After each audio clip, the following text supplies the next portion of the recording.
Where will these be sold? Everywhere. Everywhere. Everywhere. It'll be sold everywhere. And you were already telling me about some sales figures. Yes, yeah. Sales figures are already flying. Even though nobody's, I mean, what I'm saying is the stores and the distributors are committed to 95,000 copies already. Are there precedents for pop-up books for blockbuster movies that you know of, like Star Wars or anything like that? Yeah, Matthew Reinhardt did a Star Wars pop-up book 2 years ago, which was fabulous. This is here. And look at the size of this thing.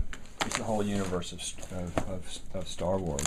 It's got the walkers and things. Of course, this didn't coincide with a movie. It was just there for LucasArts hired him to do a pop-up book of all this. So fabulous. What is it about movies and pop-up books? They seem to have an affinity for each other. Yes, they do. Well, I think it's because they both are in the realm of imagination. And you see movies, you see things that don't exist in reality, and you want to take it home with you. You want to be able to experience that again and again. So the nice thing about translating movies into pop-up forms is that you do get to take a little piece of that world home with you. That's one of the things, the very first thing I said I wanted to do in this book was the Hogwarts Castle. I said, because I want people to be able to take that castle home with them. And that's the very first thing we did. We said that one's going to set the standard for what the rest of the book does.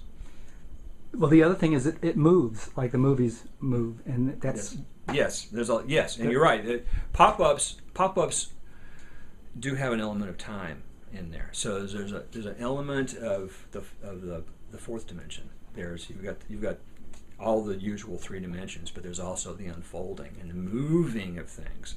And that's when pop-up books really sing, is when things move into place. And what's fun is they move at the page turn, which is a big element of children's picture books, the page turn. Now, sometimes you have to go in to make certain things happen, and you got to time things when you're doing these books too. You want a big wow factor when you first open a spread. But suppose you need other things to happen. So that's where the little booklets come in, where you have to reach in there and you have to open this little booklet. Even further, sometimes you've got to reach in and pull a tab or turn a wheel, and those make you a participant in the book.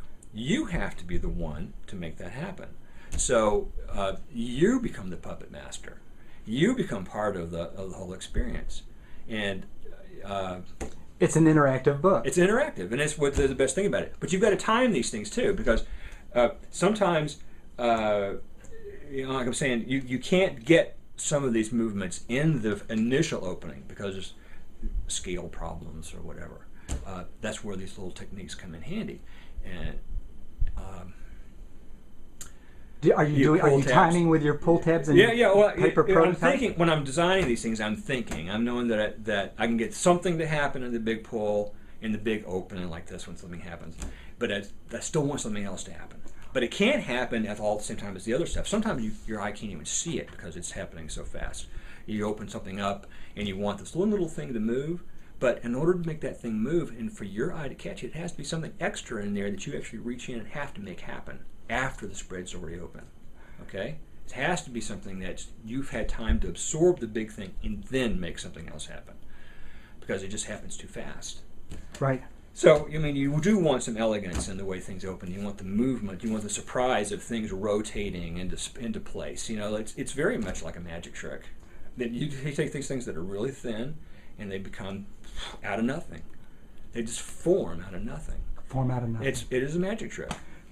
Did the same process that you showed me a few minutes ago, the workflow happen with this, where you started, it really did begin with the paper engineering. Yes. You started with the sketch.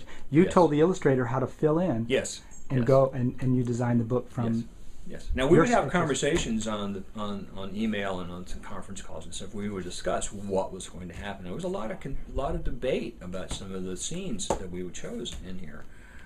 So we do make conversations and stuff, but this book very much starts with the paper engineer and who sculpts things, and then the illustrator follows the lead and did an absolutely.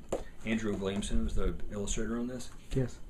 Beautiful. When the first time he sent me some sketches of how he was going to paint the Hogwarts Castle, I was blown away. It was so real looking. perfect illustrator for this book.